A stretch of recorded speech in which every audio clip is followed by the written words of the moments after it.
Welcome to True Crime Garage. Wherever you are, whatever you are doing, thanks for listening. I'm your host, Nick, and with me, as always, is a man that used to be Thereford. Now he's Hereford. He is the Captain. Well, whether you're Thereford or Hereford, cheers to you. It's good to be seen and it's good to see you. Thanks for listening. Thanks for telling a friend.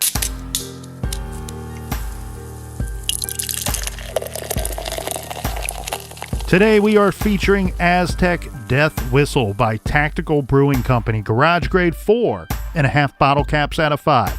This is an imperial white stout brewed with coffee, cinnamon, habanero, and chocolate. I like to drink this one nice and cold. Speaking of nice, here are some nice friends of the show right here. First up, a shout out to Gary in Allegan, Michigan. And a big shout out to Matthew in Nashville, Tennessee. Next up, Captain, we have a guy, well, I think it's a guy named Jason in Atlanta, Georgia, who says he's not just telling a friend about the show, he's telling everyone about TCG. Well, good work, detective. And I know a guy from Kalamazoo, Michigan, Nathan. Next up, we have Paige and David in Broxton, Georgia. And last but certainly not least, we have Luana in Watervale, Australia. Everyone we just mentioned went to truecrimegarage.com and contributed to this week's beer fund. And for that, we thank you. Yeah, a little BWRUN beer run. For all of our old episodes, download the Stitcher app. They are free. And check out our bonus show called Off the Record. And Colonel, that's enough of the business. All right, everybody, gather around, grab a chair, grab a beer. Let's talk some true crime.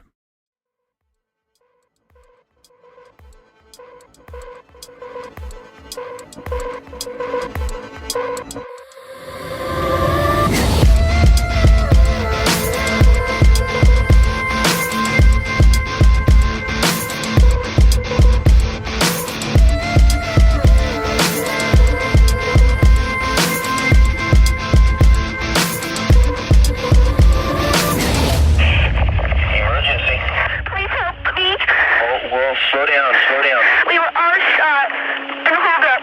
Okay. Where are you at? 1201 East Amador, Las Cruces Bowl. Las Cruces Bowl? Yes. Okay, and there were shots fired? Yes. All of us were hurt. Huh? All of us were hurt. I think I'm the only one conscious. All of you were hurt? Okay, we'll get an ambulance rolling? Please. Okay. What's your name? Melissa Repass. Please hurry. Okay, Melissa, we've got him dispatched. Did you see who did it? No, sir. They told us all to get down. They shot me 5 times. Okay. We'll get them rolling, Melissa. Just hang on. Take a deep breath. We've got patrol units en route. How many people are hurt? 1, 2, 3, 4, 5, 6, 7. 7 people are hurt? Yes, I think. 7 subjects hurt. Okay. Sorry. Okay, Melissa. It hurts. It hurts. Okay. Melissa, I've got an ambulance and I've got the police officers en route. They'll be with you just shortly. Okay. Okay. You didn't see what any of the men were wearing? No, all of our money. You didn't see what any kind of the men were wearing or anything? No. Nothing, huh? They just walked in? Uh-huh. Do you know if they were black men, white men? One black man. They're both black. 2 black men? Yeah. Okay. No, they've left. 2 black male. Please hurry. Okay. It's okay, Melissa. There's a fire, too. There's a fire? Right on the desk. They're going to burn us up. Are the men still there? I don't know. You don't know? I don't know. They put us in the office. They put you in the office? Yes, I need a fire engine, too. Please help me. And too. Okay, Melissa. She said they locked them in the office. She doesn't know if they're still there or not. The door's open. There's a fire. It's on Amador, yeah. Please help. Can you smell smoke, Melissa? Yes, I can see it. Okay. Can I get the fire extinguisher? Fire department, too? Yes. She says she smells smoke. They may have lit the building on fire. No, it is on fire. It is on fire? It is. Okay, Melissa. Can I go get by utility 1? Oh, ow. Okay, Melissa, we've got them coming, hon. We've got them coming. If somebody... Calling my mommy. Okay, Melissa. There's a police officer there now, okay? There is? Yes, there is. He's going to try and find you. We're in the office. Just tell me. I have 33 traffic.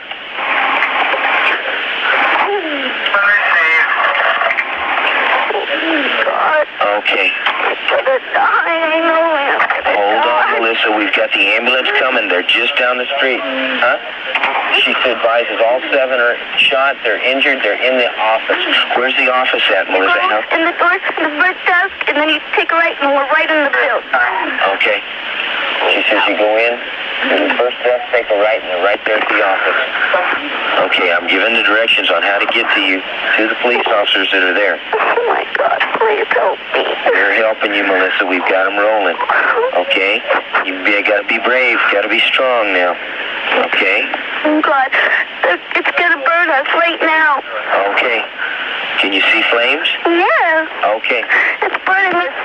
Okay. Oh, I got bullets in my feet. Okay. The bullets in my head. The bullets in your head, too? I can't. None of them are touching.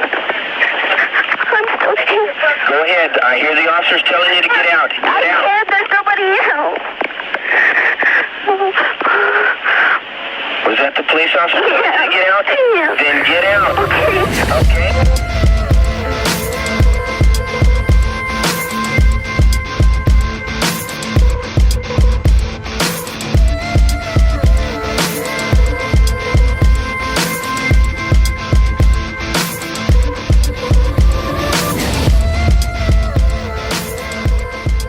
We have been doing this for a long time now, Captain, and we have played and reviewed many 911 calls on this little garage show of ours, and that, my friend, is one of the more disturbing ones I have heard on this show or really anywhere. Yeah. What you just heard was a 911 call that came in at 8:33 a.m. on the morning of February 10th, 1990. The caller is 12-year-old Melissa Repass, whose bravery and quick thinking, despite having been shot several times, called 911 and without doubt prevented further loss of life in a case that would later be dubbed the Las Cruces Bowling Alley Massacre. Las Cruces is the second largest city in the great state of New Mexico. Albuquerque is the largest. Shout out to my old friend Jose Salazar. Las Cruces today is pretty big, with a population of over 100,000 people. Our case is 30 years old, and this case is going back to 1990. And unfortunately, all of this time has passed, and yet this case remains unsolved. It looks like the population was right around 57,000 back in 1990, so the city has almost doubled in size since the day in question. Las Cruces is home to New Mexico State University, and it's located just 41 miles north of the Mexican border at Sunland Park. Anytime you get this close to the border, Captain, this could play a part in the bigger picture here. If someone did something terrible and wanted to flee, well, one would not have to go too far. I mean, you could enter the Las Cruces Bowl at 8 a.m. or so, rob, kill, steal thousands of dollars, leave by 8:30-ish, and with the right amount of horses, you're in line to cross the good old Mexico line at 9 a.m. But the other thing we should point out is Las Cruces was safe. In 1989, for the entire year, the city of Las Cruces only had 2 homicides. 1990 would be an entirely different situation. Let's go through the known details of this case. On the morning of Saturday, February 10th, 1990, 34-year-old Stephanie Cenac was scheduled to open the bowling alley for the day. A couple of quick things to note here, Captain, that will be of particular interest. It's a Saturday morning, after what is regularly a very busy and profitable Friday night at the bowling alley. Yeah, a lot of bowling alleys have their leagues on Friday nights. Stephanie Cenac is the day manager at the bowling alley, but she is also the daughter of the bowling alley's owner, Ronald Cenac. It's my understanding that Ron started up Las Cruces Bowl in 1984, so the bowling alley at this time in our case timeline has been open for 6 years and is operating with a good deal of success. Stephanie brought to work with her that morning her 12-year-old daughter, Melissa Repass.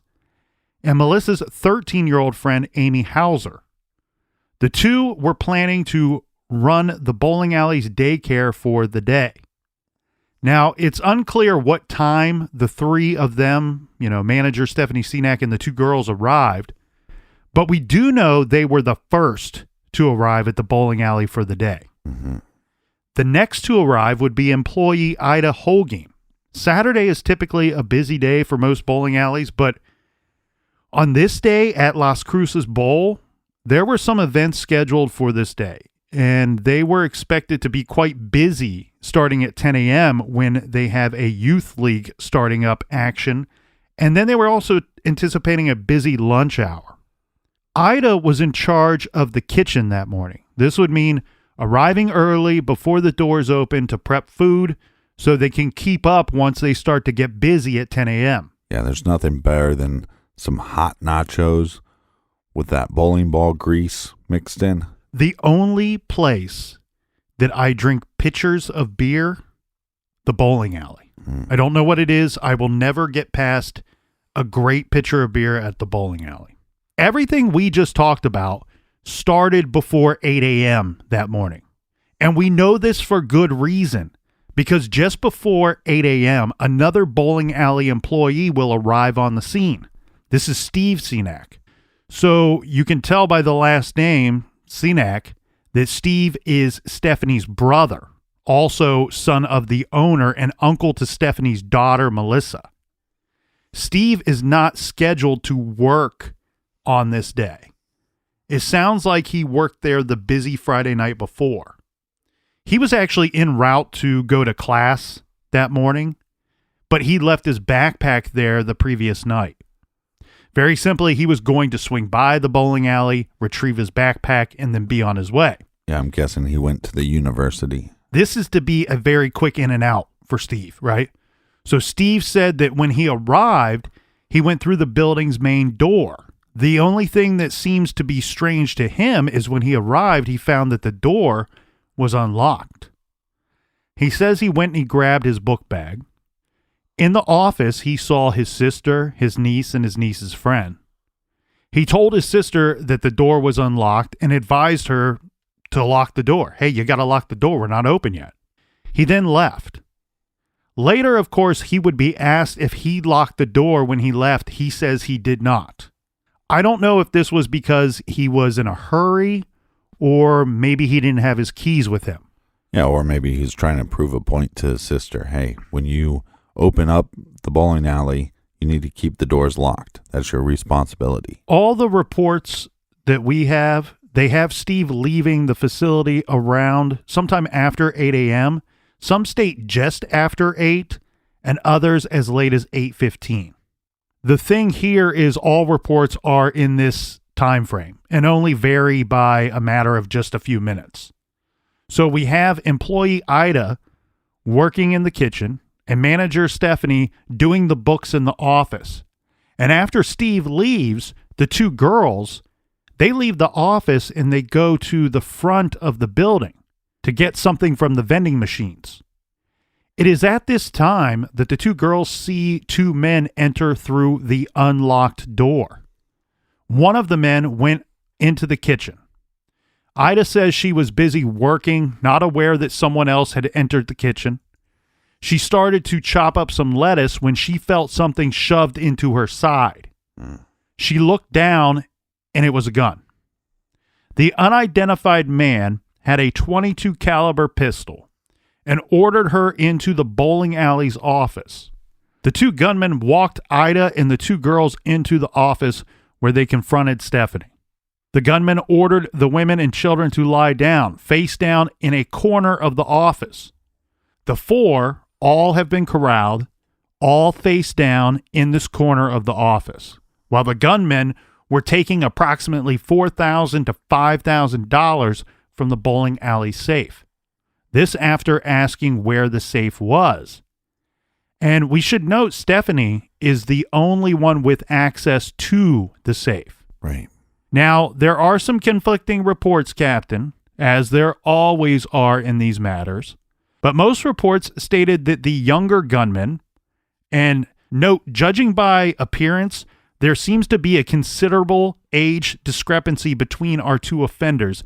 This will later cause the one unidentified gunman to be labeled and referred to as the younger gunman or the younger assailant, and the older gunman or the older assailant. So most reports state that the younger gunman moved the money from the safe to a briefcase. The briefcase was brought to the scene by the perpetrators. There are a couple of reports that one or both of the younger girls was ordered by one of the offenders to load the briefcase with cash from the safe. Yeah, this is very similar to like a bank robbery.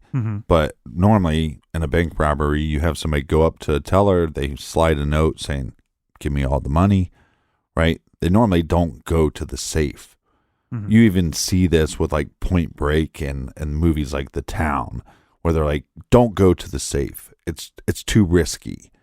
Well, yes, this is a business, and yes, they only have one safe, and there's not that many employees, but this is a large location that these two individuals have to basically control and contain. So this is like a bank takeover. The lanes itself, there were 32 lanes, plus a kitchen, an office. I mean, you're picturing this. I believe there were pool tables, dartboards. So this is a large building. But at this time, because the building is not open to the public, because they're closed, they're getting ready to open, there's very few people in this large space. And usually with businesses, you kind of have to go to the safe, where in a bank, you see that sometimes they don't want to go to the vault. Right. But in a business, you want to go to the safe because a lot of times these businesses are trying not to keep a lot of cash on hand or cash in the register itself in case there is some type of robbery, or if you close up, somebody breaks in, then they have to break into the safe, which is usually very difficult to do to get to the actual big stash of cash. But again, with this business, I mean, this is a bowling alley. This is not, it's not like a lot of people have worked in a bowling alley. If I told you, well, I'm going to go rob a restaurant or something, a lot of people have worked in the restaurant. They kind of understand how it works. So, and what I'm getting at is that these two individuals had to know a lot about who worked there, if there was security, what time people were arriving, how they arrived, what exits there were. Well, and regardless of who loaded the cash into the briefcase, I did bring that up because I think we'll swirl back into that a little bit later. But either way, soon after all of this commotion in the office, another bowling alley employee, this is 26-year-old Steve Tehran, he's the bowling alley's mechanic. He walks into the bowling alley. With him is his two daughters, 2-year-old Valerie Tehran and 6-year-old Paula Hogin, no relation to Ida. The two little kids, they were going to spend the day at the bowling alley's daycare while Steve worked his shift. Not seeing anyone in the alley, Steve and the two girls entered the office and unfortunately stumbled onto the robbery in progress.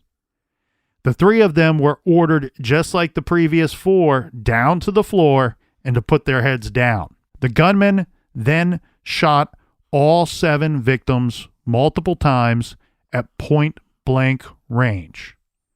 Then the offenders gathered a bunch of papers from around the office, scattering them about the desk and the floor, and ignited the papers, setting the office on fire before fleeing the scene. The bowling alley fire was reported at 8:33 a.m. So let's examine the time frame of everything going on here real quick before we get too far along. A lot of things start to go into motion around 8 a.m. This is when Steve Cenac arrives to get his backpack and leaves without locking the door sometime between a few minutes after 8 and 8:15 per the reports. So during a very short time frame, as little as 17 minutes to maybe 29 minutes at the very, very most. And I think, Captain, this all went down closer to the 17-minute range. I would agree. Let's call it 20 or so minutes. 2 guys enter the bowling alley, take 4 persons hostage from 3 different locations inside the bowling alley. They rob the joint. Reports state that the men searched through filing cabinets or desk drawers or both, stole money from the safe and the register, if there was money in the register yet. And what time was the bowling alley supposed to open? 9 a.m. Okay, so that to me, like I said, it's the knowledge of the business, who works there, the exits, what time they have to have this all done so there's not the public involved. And this was very quick. We'll get to the money. We're going to shoot any eyewitnesses, and then we're going to set the place on fire, which, one, get rid of the witnesses as well, but also it will get rid of any evidence, fingerprints, anything that they might have messed up. Fire destroys all that. Right. And not only did they shoot all 7 victims, they managed to control all 4, and then on top of that intercepted 3 more victims, controlled them before shooting all 7. And reports stated 25 shots in total were fired. Then the 2 gunmen set the office on fire and fled the scene, all in a very short amount of time.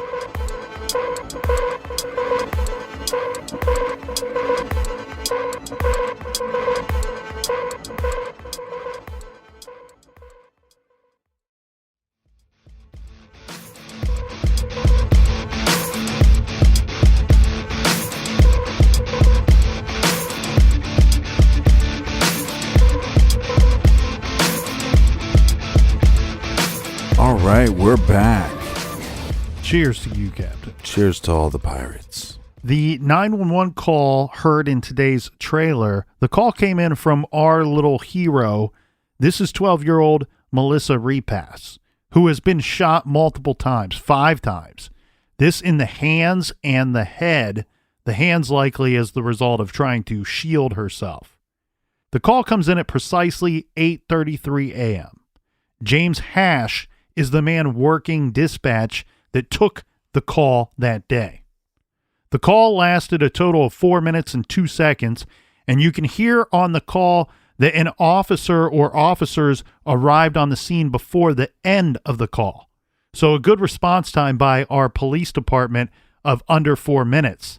And by 8:37 a.m., a nightmare that started just 25 or so minutes earlier, now we have police, fire, rescue, and emergency medical services dispatched, and some of them are starting to arrive at 1201 East Amador Avenue, the Las Cruces Bowl. First responders were walking into hell, responding to a dire situation of a robbery, a mass shooting, and a fire. Yeah, execution of 7 people. Officers responding to the call arrived, and they found a smoldering fire in the bowling alley office with a lot of smoke. Now, at home, we have Detective Chuck Franco. He gets a call from his sergeant saying there has been a major crime. Several people are dead. We need you here right away down at the crime scene. His boss didn't go into specifics, simply saying there was a major crime and we need you here now. He wouldn't say anything else. Detective Franco could hear and feel the severity of the situation just from the brief call, but also the serious tone of his sergeant on the call. But when the seasoned detective arrived at the scene, he had no idea what he was walking into. This would be one of the most horrific crimes in the history of Las Cruces. Amy Hauser, Paula Holguin, and Stephen Tehran were pronounced dead at the scene. Valerie Tehran was rushed to the hospital, but declared dead on arrival. The survivors were rushed to the hospital. The dead were left in place in the building for crime lab personnel, which arrived on the scene around noon. The dead were removed from the building at 4 p.m. We have dead adults, but we have dead children as well. Mm-hmm. I mean, that just makes it worse. Yes, it's a special kind of evil. It's a certain kind of evil that thankfully does not exist in very many people walking on this planet, that took out just some regular good people on that very sad day. Well, it seems these perpetrators, it seems almost like their actions are very militant. we're going to go in there. We're not going to be in there long. We're going right towards the money. We're going to take all the eyewitnesses. We're going to put them all in one location. We're going to cover our surroundings. We have new eyewitnesses that come into play. We put them into the office. Now we're containing the situation. We're going to shoot all of them. I think all that was premeditated. Once we get them into the office, we've seen takeovers before. We've seen robberies gone bad. We've seen all these things before. And a lot of times, even if there's violence towards the people that they kidnapped or took hostage, or however you want to phrase it, there's sometimes discussion. Like in the hi-fi murders, there's almost like a discussion of what do we do with these individuals. In this case, it doesn't seem like that at all. It seems like, no, step 1, go into the building. Step 2, take all the hostages and put them in the office. Step 3, get all the money. Step 4, shoot all the hostages. Step 5, light the place on fire and then take off. You're right. You're absolutely right. It really looks like the two of these gunmen had agreed upon everything that they set out to do that morning before arriving inside the walls of the bowling alley. This is actually a better case study of what we did, a month or so ago when we covered the hi-fi murders. That's labeled as an indiscriminate homicide robbery case study. The problem with that is once there, some of the offenders decided to torture the hostages. That's not part of that whole bit. It's only a part of that story, of that case. Here, it's even more precise, even more just straight up cold-blooded. We have a mission to carry out, and let's go for it. Here's what we're going to do, A, B, C, D, and E, and then we're out of there. This is a very perfect case study for indiscriminate homicide robbery, just meaning that no matter who is in there, they are going to be taken out because we don't want any eyewitnesses afterward. The early reports were that 4 are dead, 3 are wounded. Police would not comment on the identities of the survivors, but did say that the survivors were believed to be in critical condition. Detectives were hoping to get some good information from them. Well, and hold on. I think one of the reasons that they did that is, like I said again, the knowledge that these individuals would have to know to carry out these crimes so precisely. They would possibly know some of these individuals. The individuals might not know them, but the perpetrators would know those individuals, if that makes any sense at all. Well, even if they don't, they know that they're in the hospital. Right. So it's the same situation as the hi-fi murders where we have some survivors. Thankfully, we have some survivors who might be able to identify these guys by description at least, or give clues or leads to the detectives. And they're not going to say who these people are. They don't want to make it any easier for you to locate them in the hospital. And we very likely have officers set up for security purposes to make sure that these 2 gunmen don't come back and try to finish the job after they learn that they were unsuccessful in killing all of the witnesses, because we know that was their goal. Right. Police set up 10 roadblocks in and out of the city, stopping every vehicle and asking the driver and passengers questions. We know we are looking for 2 men. We are looking for 2 guns who got away with about $4,000 to $5,000. That's the simplest form of what we are looking for. Police set into motion a massive manhunt for the killers immediately. This included, but was not limited to, the following: Las Cruces City Police, State Police, the county's Sheriff's Department, University Police, U.S. Customs, the Border Patrol, and the Federal Drug Enforcement Agency. 6 aircraft and helicopters were used, this including a U.S. Customs Black Hawk helicopter, but the suspects successfully eluded capture. Right, but we have no eyewitnesses outside of the bowling alley, so we don't know what these individuals were traveling in. Well, let's get to leads and suspects here and see what we do have, because we do have some leads on the suspects, and some fairly good ones, I guess. First, remember Steve Senack, who left the bowling alley right before this robbery homicide went down? Right. He says during his quick stop that he saw two guys. And given the very short time frame we are working with, these two guys might be the perpetrators. He says he saw two guys, one older than the other. Both he believed could be Hispanic. He saw the men come from around the back of the building to the side of the building. One guy gave the other what appeared to be a briefcase. I believe Steve said it was the younger suspect that then kind of kneeled down and looked at Steve. Mm-hmm. Steve told the investigators about this and provided a description this very shortly after the case broke. Now, two other witnesses, a man working outside, said he saw men matching this description given to police by Steve, that he saw the two men running from the bowling alley parking lot. Another individual working nearby said they heard the gunshots but saw nothing.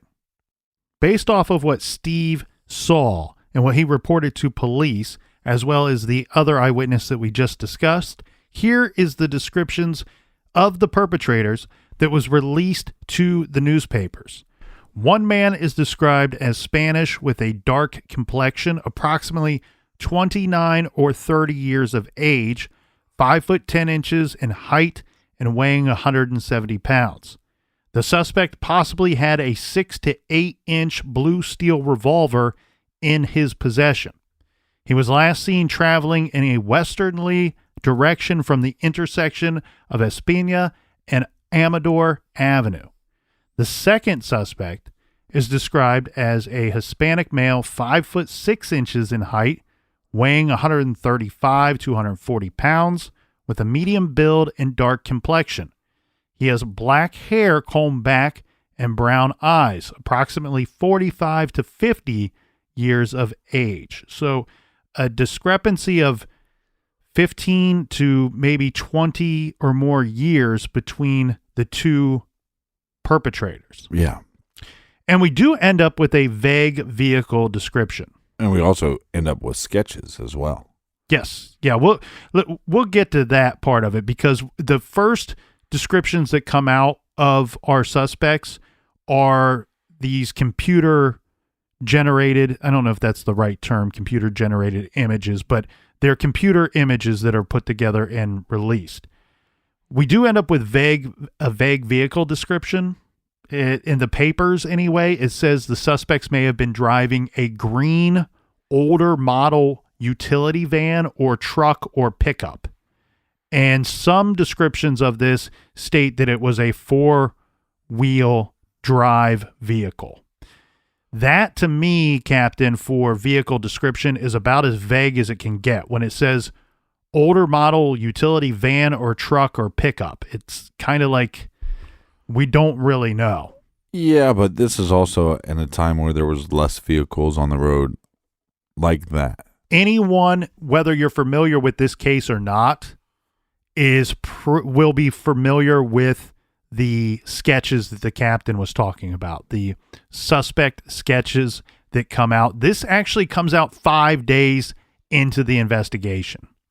And the way that this comes about is these are not technically different. It's not different descriptions of the two suspects. It's just a better composite drawing of the two suspects. Right. What we have at first is the old system would be you sit down, you tell the detectives, you tell somebody what you saw, and they go, okay, well, point to which nose perpetrator A's nose looks like. And okay, so maybe it's nose C10 on their nose category. Mm-hmm. And then somebody punches that into a computer. And after you go through each of the features of the face and the body, then the computer will put all those together. And now you have an image of what this person looks like based off of what your eyewitness says each of the features look like once put together. The pictures that were released to the paper, to be honest with you, Captain, it was hard for me to discern exactly what I was looking at with those old pictures. Now, what we have here is we have Steve Senack, who says, I sat down with somebody else and they actually did a hand-drawn sketch of what I was telling them. And when they turned over the page and showed me, I said, wow, that looks exactly like the two guys that I saw.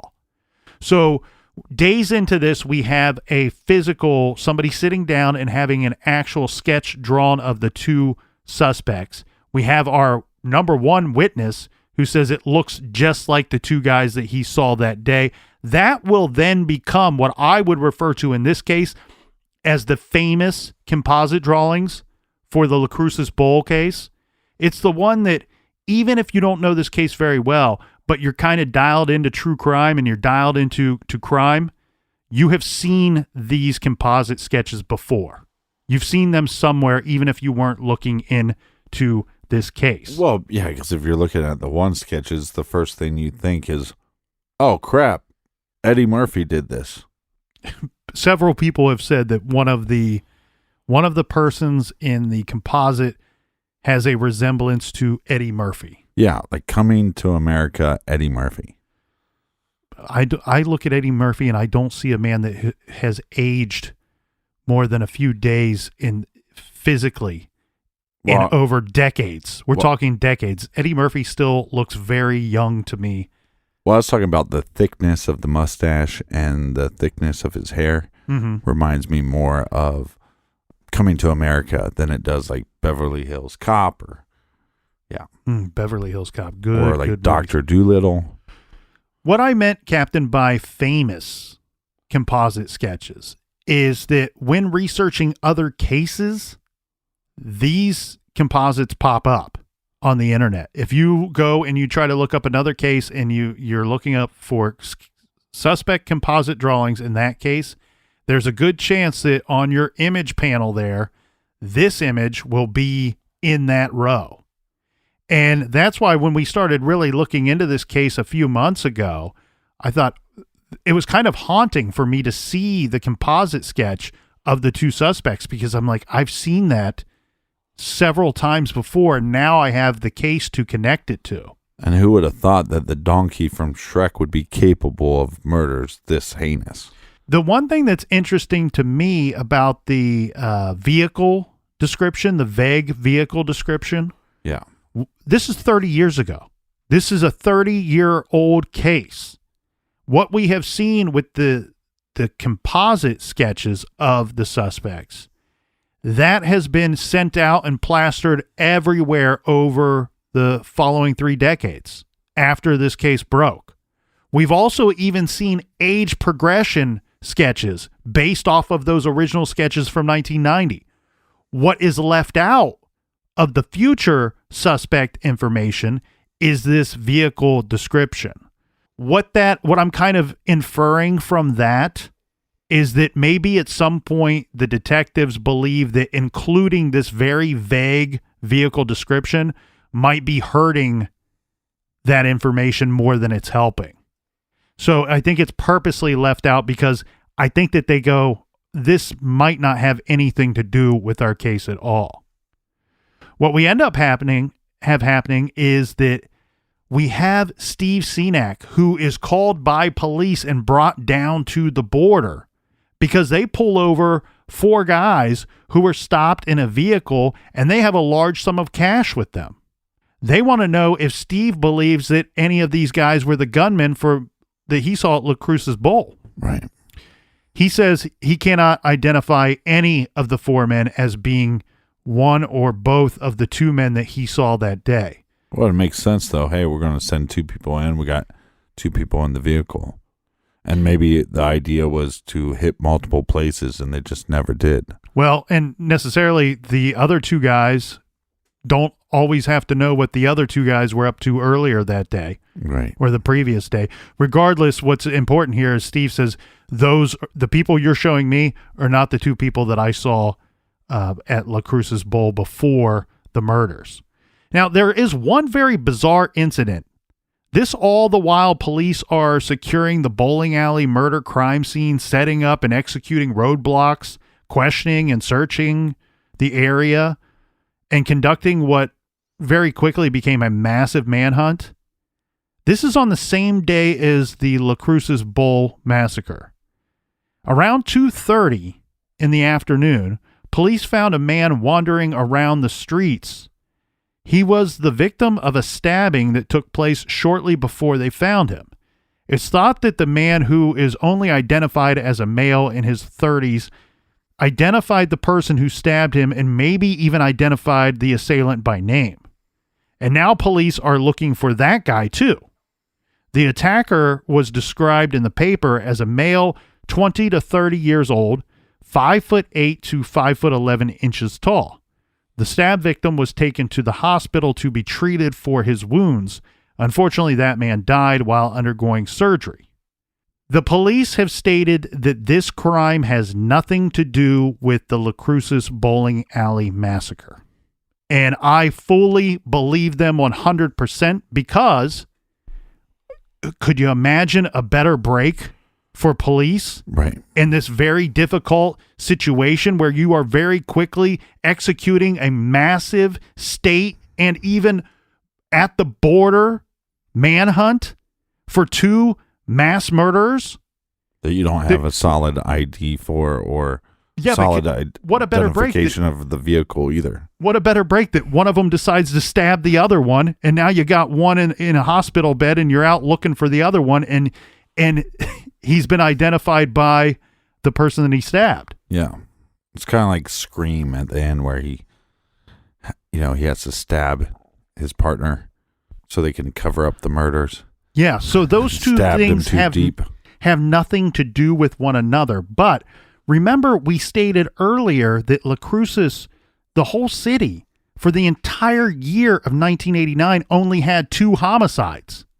On this single day in 1990, they have a situation where 2 separate incidents ended up in homicides. Mm-hmm. And the one, unfortunately, was multiple homicides. 4 people were killed.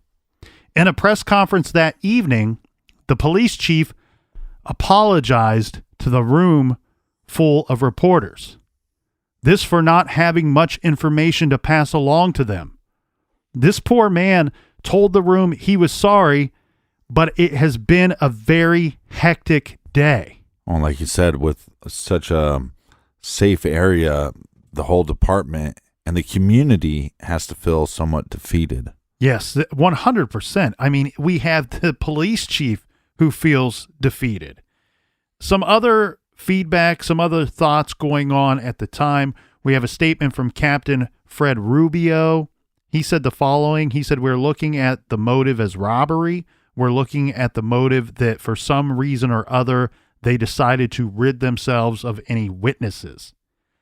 And we also have a local business owner that was interviewed by the papers who offered up some speculation saying that he thought that the persons responsible studied it, I'm guessing meaning the business in the building, and planned it, the robbery, especially because Friday night, after all of the leagues and everything and all the business, that's one of their busiest nights, meaning they would make off with a pretty good take on Saturday morning. The case was also featured on everyone's favorite old show, Unsolved Mysteries, and aired in April of 1990 on Season 2, Episode 19. It was one of 4 stories. Some may remember it. It was the Bobby Kennedy episode. Well, and also, we're thinking that they got roughly around $4,000. $4,000 to $5,000 is what has been reported. So that'd be roughly $8,000 to $10,000 in today's money. So we're not talking about like this could get you out of trouble if maybe you owe somebody drug money, maybe you owe some bad gambling debts or whatever, right? Mm-hmm. But this is not money that's going to set you up for the rest of your life. Right. Right, 100%. It's not life-changing money unless you're in some serious hot water with somebody. Yeah, unless it's getting hot in the hot tub. On Too hot in the hot tub. On Unsolved Mysteries, the Las Cruces Bowl murders segment was titled No One Spared. It was a short part of the episode, and the story was the only one that fell under the wanted category. Well, that's kind of a shitty pun, don't you think? What's that? No one spared.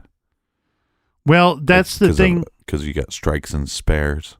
That's the thing with Unsolved Mysteries that I like to try to point out when we do reference it, because a lot of times we don't get any information. Like the cases are never called what the victims' names would be or what the case goes on to be known as. You know, we covered Boys on the Tracks, which generally that case of those two teenage boys is known as Boys on the Tracks. That case, I believe, was called Friends Till the End or something like that. Right. And this one was called No One Spared. And you're right, it absolutely is kind of a bad pun there. But it's also, that was the intention of the two gunmen, was to get rid of all 7 of these people. Or what's terrifying is it didn't matter to them how many people were there at all. If it was 1, they were going to attempt to kill 1 person. If it was 7, 10, 12, whatever it was going to be, they were going to attempt to kill that many people. It was only about a 4-minute piece, but one thing that I think is really kind of cool that we should give a big kudos to Unsolved Mysteries for, you got to keep in mind that they're recording and producing all of these episodes in advance of them being released, right? This case took place in February 10th of 1990. It was in April that they aired their coverage of the Las Cruces bowling alley murders. And it was really just the wanted segment, flashing those composite sketches of the 2 suspects and asking the public for help. Think about the turnaround on that. It's 2 months turnaround. Really, that's them stepping in. Some people would look at that and say, they only did 4 minutes on this big case. Mm-hmm. That's them stepping in and saying, after the fact, providing some kind of help, any help that they could. Well, and it's tough sometimes when these cases come out and they start getting some legs on them in the social media world, and people say cover them, and you go, well, there's not a lot of information out there, and maybe we don't have a source that we can get information that's not out in the media yet, like we've been able to do in many cases. But some of the cases, when it's a missing person or it's a murder of a child, you just put out the episode the best you can in hopes that it gets people talking and leads to some results. The interesting thing that I found here, Captain, was I went back and I was looking, okay, well, what was going on the local scene right around the time of the Unsolved Mysteries episode that featured this case? And what I found was we have then Police Chief Ron Axel. He says publicly that 312 potential suspects had been questioned by that point. So about 2 months later, that's a lot of potential suspects that they have spoke to by this point. And it does look like the Unsolved Mysteries spotlighting the case did generate some leads, but those don't seem to have gone anywhere. The piece did inspire future filmmaker Charlie Min to make a full-length documentary film called A Nightmare in Las Cruces. The documentary was released around the 20th anniversary of the massacre. So in 2010, it came out, and it features actual crime scene video, pictures, and interviews with family members. Since its release, more tips have been reported to the local police, and this film really got a lot of folks talking, not just talking about potential leads or potential suspects, but it got people that were very close to the crime, the victims themselves, to get out and talk. You know, sometimes it takes the passing of time for people to not be afraid or to have some time to grieve for their lost loved ones before they can come out and speak to what they know about the case or their feelings on a tragedy such as this.